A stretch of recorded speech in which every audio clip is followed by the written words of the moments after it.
ನಿಮಗೆಲ್ಲ ಗೊತ್ತಿರೋ ಹಾಗೆ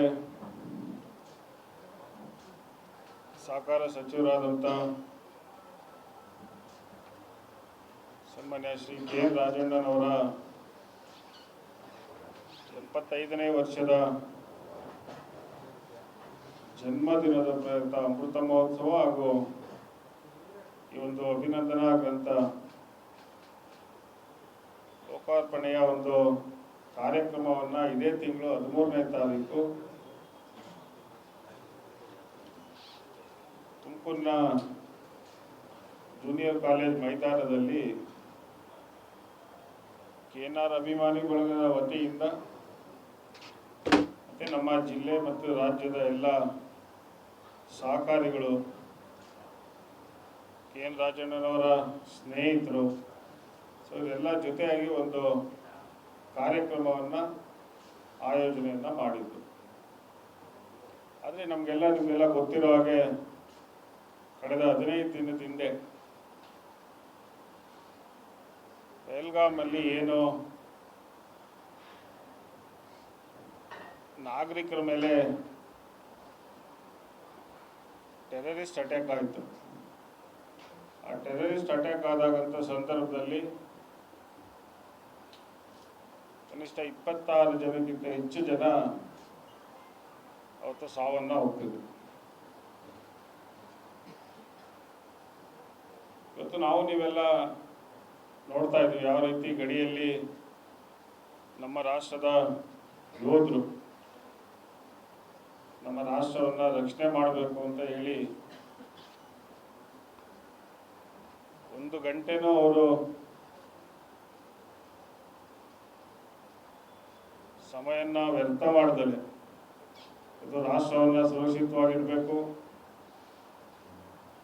ನಮ್ಮ ರಾಷ್ಟ್ರದಲ್ಲಿರುವಂಥ ಪ್ರತಿಯೊಬ್ಬ ನಾಗರಿಕರನ್ನು ನಾವು ಸುರಕ್ಷಿತವಾಗಿ ಇಡಬೇಕು ಅಂತ ಹೇಳಿ ಅವರ ಪ್ರಾಣವನ್ನು ಪಣದಲ್ಲಿ ಇಟ್ಟು ನಮ್ಮ ಪ್ರಾಣವನ್ನು ರಕ್ಷಣೆಯನ್ನು ಮಾಡ್ತಾ ಇದ್ದಾರೆ. ಸೊ ಇವತ್ತು ನಾವೆಲ್ಲ ಪ್ರತಿಯೊಬ್ಬ ನಾಗರಿಕರ ಒಂದು ಕರ್ತವ್ಯ ಏನಪ್ಪ ಅಂತ ಹೇಳಿದ್ರೆ, ಇವತ್ತು ನಾವೆಲ್ಲ ಯೋಧರಿಗೆ ಅವ್ರಿಗೆ ಶಕ್ತಿಯನ್ನು ಕೊಡಬೇಕು, ಅವ್ರ ಜೊತೆ ನಾವು ಇದ್ದೀವಿ ಅಂತ ಹೇಳೋ ಪರಿಸ್ಥಿತಿ ಇವತ್ತು ನಮ್ಮಲ್ಲಿದೆ. ಸೊ ಆ ಒಂದು ದೃಷ್ಟಿಯಲ್ಲಿ ಇವತ್ತು ಪ್ರತಿಯೊಬ್ಬ ನಾಗರಿಕರು 140 ಕೋಟಿಯಷ್ಟು ನಾವು ಜನಸಂಖ್ಯೆ ಭಾರತ ರಾಷ್ಟ್ರದಲ್ಲಿದ್ದೀವಿ. ಪ್ರತಿಯೊಬ್ಬರು ಇವತ್ತು ದೇಶವನ್ನು ಕಾಯ್ತಾ ಇರುವಂಥ ಯೋಧರಿಗೆ ನಾವು ಇವತ್ತು ಅವರ ಜೊತೆಯಾಗಿ ನಿಂತ್ಕೊಂಡು ಯಾವುದೇ ಒಂದು ಸಂದರ್ಭ ಬಂದಂಥ ಸಂದರ್ಭದಲ್ಲಿ ನಾವು ನಿಮ್ಮ ಜೊತೆ ಇರ್ತೀವಿ, ನಾವೆಲ್ಲೂ ಹೋಗೋದಿಲ್ಲ, ನಿಮ್ಗೆ ಇನ್ನೂ ಹೆಚ್ಚು ಶಕ್ತಿಯನ್ನು ನಾವು ಕೊಡ್ತೀವಿ, ಯಾವುದೇ ಸಂದರ್ಭದಲ್ಲಾದ್ರೂ ನಾವೆಲ್ಲ ತೊಡಗಿಸ್ಕೊಳ್ಳೋದಕ್ಕೆ ನಾವೆಲ್ಲ ಸಿದ್ಧರಾಗಿದ್ದೀವಿ ಅಂತ ಇವತ್ತು ನಾವು ಯೋಧರ ಜೊತೆ ಇರುವಂಥದ್ದು. ಕೇಂದ್ರ ಸರ್ಕಾರ ಮತ್ತು ಯಾರೆಲ್ಲ ವಿರೋಧ ಪಕ್ಷದ ಪ್ರತಿಪಕ್ಷದ ನಾಯಕರುಗಳು ಇವತ್ತು ಈ ಒಂದು ಯುದ್ಧಕ್ಕೆ, ಪಾಕಿಸ್ತಾನ ಮೇಲೆ ಒಂದು ಯುದ್ಧಕ್ಕೆ ಭಾರತ ಸರ್ಕಾರ ಏನು ಒಂದು ಘೋಷಣೆಯನ್ನು ಮಾಡಿದೆ ಅದಕ್ಕೆ ಎಲ್ಲ ಪಕ್ಷದವರು ಇವತ್ತು ಬೆಂಬಲವನ್ನು ಕೊಡ್ತಾ ಇರುವಂಥದ್ದು. ಅದೇ ಸಂದರ್ಭ ಹೇಗಿದೆ ಅಂತ ಹೇಳಿದ್ರೆ,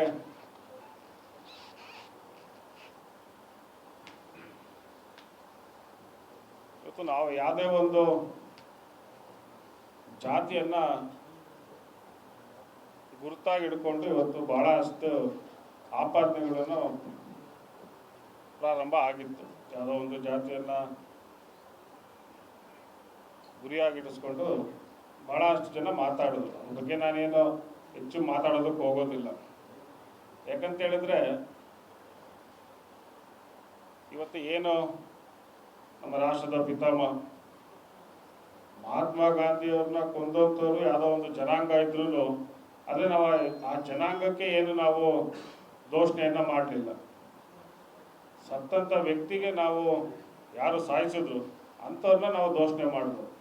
ಇಂದಿರಾ ಗಾಂಧಿಯವ್ರನ್ನ ಕೊಂದಂಥ ಸಂದರ್ಭದಲ್ಲೂ ಯಾವುದೋ ಒಂದು ಜನಾಂಗ ಅವ್ರನ್ನ ಹತ್ಯೆ ಮಾಡಿದಂಥ ಸಂದರ್ಭದಲ್ಲೂ ನಾವು ಇಡೀ ರಾಷ್ಟ್ರದಲ್ಲಿ ಆ ಜನಾಂಗವನ್ನು ನಾವು ದೋಷಣೆಯನ್ನು ಮಾಡಲಿಲ್ಲ. ಅದೇ ರೀತಿ ಈಗ ಏನೋ ಒಂದು ಕಮ್ಯುನಲ್, ಈಗ ಟೆರರಿಸಮ್ ಅಂತ ಹೇಳಿದ್ರೆ terrorism is N criminal act, ಅದು ಕಮ್ಯುನಲ್ ಆ್ಯಕ್ಟ್ ಅಲ್ಲ. ಅವ್ರು ಏನು ಮಾಡ್ತಾ ಇದ್ದಾರೆ ಅದು ಮುಂಚೆ ಗೊತ್ತಿರೋ ಹಾಗೆ ಅದು ಒಂದು ಕ್ರಿಮಿನಲ್ ಆ್ಯಕ್ಟ್, ಒಂದು ಕಮ್ಯುನಲ್ ಅಂತ ಹೇಳಿದ್ರೆ ಯಾವುದೋ ಒಂದು ಜಾತಿಯನ್ನು ಹಿಡ್ಕೊಂಡು ಇವತ್ತು ನಾವು ಅವ್ರನ್ನ ಗುರಿಯಾಗಿ ಮಾಡುವಂಥದ್ದು ಸರಿಯಲ್ಲ ಅಂತ ನಾನು ಈ ಸಂದರ್ಭದಲ್ಲಿ ಹೇಳೋದಕ್ಕೆ ಇಷ್ಟಪಡ್ತೀನಿ. ನಮಗೆಲ್ಲ ದೇಶ ಮುಖ್ಯ ಪ್ರಪ್ರಥಮವಾಗಿ. ಈ ಒಂದು ಕಾರ್ಯಕ್ರಮ ವಿಚಾರ ಅಂತ ಬಂದಂಥ ಸಂದರ್ಭದಲ್ಲಿ ಸನ್ಮಾನ್ಯ KN ರಾಜಣ್ಣವರ ಹಿತೈಷಿಗಳು ಒಂದು ದೊಡ್ಡ ಮಟ್ಟದ ಕಾರ್ಯಕ್ರಮವನ್ನು 13ನೇ ತಾರೀಕು ನಾನು ಮೊದಲೇ ಹೇಳಿದ ಹಾಗೆ ಕನಿಷ್ಠ ನಮ್ಮ ಜಿಲ್ಲೆಯಲ್ಲಿ ಇಷ್ಟು ಬೃಹತ್ತಾದಂಥ ಕಾರ್ಯಕ್ರಮವನ್ನು ಹಿಂದೆ ಆಗಿರಲಿಲ್ಲ ಅನ್ನೋವಂಥ ಮಾಹಿತಿ ಇರುವಂಥದ್ದು. ಕನಿಷ್ಠ ಈ ಕಾರ್ಯಕ್ರಮಕ್ಕೆ 1 ರಿಂದ 1.5 ಲಕ್ಷ ಜನಕ್ಕಿಂತ ಹೆಚ್ಚು ಜನ ಈ ಒಂದು ಕಾರ್ಯಕ್ರಮದಲ್ಲಿ ಭಾಗಿಯಾಗ್ತಾ ಇದ್ದೀವಿ. ಇಡೀ ರಾಜ್ಯದಿಂದ ಸಹಕಾರಿಗಳು ಬಹಳಷ್ಟು ಜನ ಬರ್ತಾ ಇದ್ರು. ನಮ್ಮ ಜಿಲ್ಲೆಯಿಂದಲೇ ಕನಿಷ್ಠ 1 ಲಕ್ಷಕ್ಕಿಂತ ಹೆಚ್ಚು ಜನ ಈ ಒಂದು ಕಾರ್ಯಕ್ರಮದಲ್ಲಿ ಭಾಗಿಯಾಗ್ತಾ ಇದ್ರು. ನಮ್ಮ ಜಿಲ್ಲೆಯಲ್ಲಿ ಮತ್ತು ನಮ್ಮ ರಾಜ್ಯದಲ್ಲಿ ಸೃಷ್ಟಿಯಾಗಿತ್ತು. ಸೊ ನೀವು ಎಲ್ಲರೂ ಭಾಳ ಕಡೆಯಿಂದ ಆಗಲೇ ನೋಡ್ತಾ ಇದ್ದೀವಿ ಯಾವ ರೀತಿ ಇವತ್ತು ಹೈಸ್ಕೂಲ್ ಫೀಲ್ಡಲ್ಲಿ ಪೆಂಡಲ್ ಆಗ್ತಾ ಇರುವಂಥದ್ದು ಇರ್ಬೋದು, ಮತ್ತು ಬೇರೆ ಬೇರೆ ಕಡೆ ಪ್ರಚಾರ ಯಾವ ರೀತಿ ಆಗ್ತಾ ಇದೆ ಅದನ್ನು ನೀವೆಲ್ಲ ನೋಡ್ತಾ ಇದ್ದೀವಿ.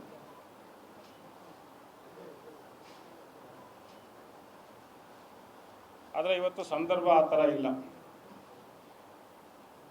ಮತ್ತು ಏನು ಗಡಿಯಲ್ಲಿ ಆಗ್ತಾ ಇದೆ, ಆ ಯೋಧರಿಗೆ ನಾವು ಶಕ್ತಿಯನ್ನು ತುಂಬಬೇಕು ಅಂತೇಳಿ ಒಂದು 13ನೇ ತಾರೀಕು ಕಾರ್ಯಕ್ರಮ ಇತ್ತು. ಈ ಕಾರ್ಯಕ್ರಮವನ್ನು ಉದ್ಘಾಟನೆಯನ್ನು ನಮ್ಮ ಸರ್ಕಾರದ ಮುಖ್ಯಮಂತ್ರಿಗಳಾದಂಥ ಸನ್ಮಾನ್ಯ ಸಿದ್ದರಾಮಯ್ಯವರು ಉದ್ಘಾಟನೆಯನ್ನು ಮಾಡ್ತಾಯಿದ್ರು. ಜೊತೆಯಾಗಿ ಉಪಮುಖ್ಯಮಂತ್ರಿಗಳಾದಂಥ DK ಶಿವಕುಮಾರ್ ಅವರು ಮತ್ತು ಈ ಭಾಗದ ಕೇಂದ್ರ ಸಚಿವರಾದಂಥ ಸೋಮಣ್ಣವರ ಉಪಸ್ಥಿತಿಯಲ್ಲಿ, ಡಾಕ್ಟರ್ G ಪರಮೇಶ್ವರ್ ಅವರ ಅಧ್ಯಕ್ಷತೆಯಲ್ಲಿ ಮತ್ತು ಭಾಳ ಜನ ಹಿರಿಯ ಸರ್ಕಾರದ ಸಚಿವರುಗಳು ಮತ್ತು ನಮ್ಮ ಜಿಲ್ಲೆಯ ಎಲ್ಲ ಪಕ್ಷದ ಶಾಸಕರುಗಳಿರ್ಬೋದು, ಹಿರಿಯ ಶಾಸಕರುಗಳಿರ್ಬೋದು, ಮತ್ತು ಬೇರೆ ಬೇರೆ ಪಕ್ಷದ ಎಲ್ಲ ಶಾಸಕರು, ನಾನು ನಮ್ಮ ಪಕ್ಷ ಅಂತ ಹೇಳೋದಕ್ಕೆ, ಯಾಕಂದರೆ ಇದೊಂದು ಕಾರ್ಯಕ್ರಮ ಪಕ್ಷಾತೀತವಾಗಿ ಆಗ್ತಾ ಇರುವಂಥ ಕಾರ್ಯಕ್ರಮ.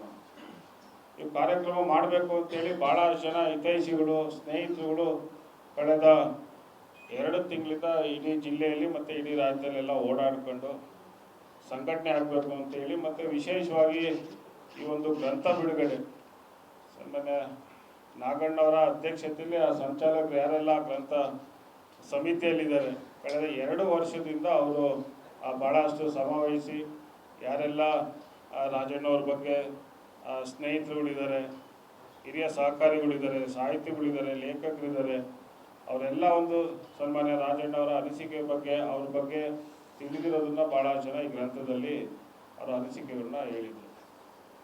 ಆದರೆ ಇದರಲ್ಲೇನು ಬೇಜಾರೇನಿಲ್ಲ, ಯಾಕಂದರೆ ನಮಗೆ ದೇಶ ಪ್ರಥಮ, ದೇಶ ಆದಮೇಲೆ ನೆಕ್ಸ್ಟು ಇವೆಲ್ಲ ಕಾರ್ಯಕ್ರಮಗಳು ಬರೋವಂಥದ್ದು. ಸೊ ಆ ಒಂದು ದೃಷ್ಟಿ ಇಟ್ಕೊಂಡು ಬರೋವಂಥ 13ನೇ ತಾರೀಕು ಏನು ಈ ಕಾರ್ಯಕ್ರಮ ಇದೆ, ಆ ಕಾರ್ಯಕ್ರಮವನ್ನು ನಾನು ನಿನ್ನೆ ಮುಖ್ಯಮಂತ್ರಿಗಳ ಹತ್ರ ಭೇಟಿ ಮಾಡಿ ಏನೆಲ್ಲ ಇವತ್ತು ಆಗ್ತಾ ಇದೆ ಆ ಸಂದರ್ಭವನ್ನು ನಾನು ಅವ್ರಿಗೆ ಬ್ರೀಫಿಂಗ್ ಮಾಡಿದ್ದೀನಿ. ನಿನ್ನೆ ಬೆಳಿಗ್ಗೆ ಮುಖ್ಯಮಂತ್ರಿಗಳ ಹತ್ರ ಮಾತಾಡಿಕೊಂಡು, ಇಲ್ಲ ಸರ್ ಈ ಥರ ಎಲ್ಲ ಆಗ್ತಾ ಇದೆ, ಈ ಒಂದು ದೃಷ್ಟಿಯಲ್ಲಿ ಈ ಥರದಲ್ಲಿ ನಾವು ಕಾರ್ಯಕ್ರಮ ಮಾಡಿದ್ರೆ ಒಂದು ಸಂದೇಶ ಒಳ್ಳೆ ಥರದಲ್ಲಿ ಹೋಗೋದಿಲ್ಲ.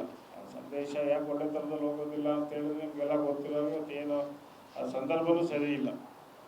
ಆ ಒಂದು ದೃಷ್ಟಿ ಹಿಡ್ಕೊಂಡು ನಾವು ಈ ಒಂದು ಕಾರ್ಯಕ್ರಮವನ್ನು ಮುಂದೂಡ್ತಾ ಇದ್ದೀವಿ ಸರ್. ಮುಂದಿನ ದಿನಾಂಕ ಯಾವತ್ತು ಮಾಡಬೇಕು ಅನ್ನೋ ಒಂದು ಮಾಹಿತಿಯನ್ನು ನಾನು ಮತ್ತೆ ನಮ್ಮ ಸಮಿತಿ ಎಲ್ಲ ಸದಸ್ಯಗಳನ್ನ, ಅಧ್ಯಕ್ಷರನ್ನ ಎಲ್ಲರೂ ಕೂಡಿಸ್ಕೊಂಡು ಚರ್ಚೆ ಮಾಡಿ ಮುಂದಿನ ದಿನಾಂಕ ಏನು ಈ ಒಂದು ಆಗ್ತಾ ಇದೆ, ಈ ಒಂದು ಸಂದರ್ಭ ಎಲ್ಲ ಕರೆಕ್ಟಾಗಿ ಆದ ನಂತರ ಏನು ವಾರಗೀರೆಲ್ಲ ಯುದ್ಧ ನಡೀತಾ ಇದೆ ಅದು ಮತ್ತೆ ನಿಂತ ನಂತರ ನಾವು ಮತ್ತೆ ಈ ಕಾರ್ಯಕ್ರಮ ದಿನಾಂಕವನ್ನು ಘೋಷಣೆ ಮಾಡ್ತೀವಿ ಸರ್. ಅದರಿಂದ ಈ ಕಾರ್ಯಕ್ರಮಕ್ಕೆ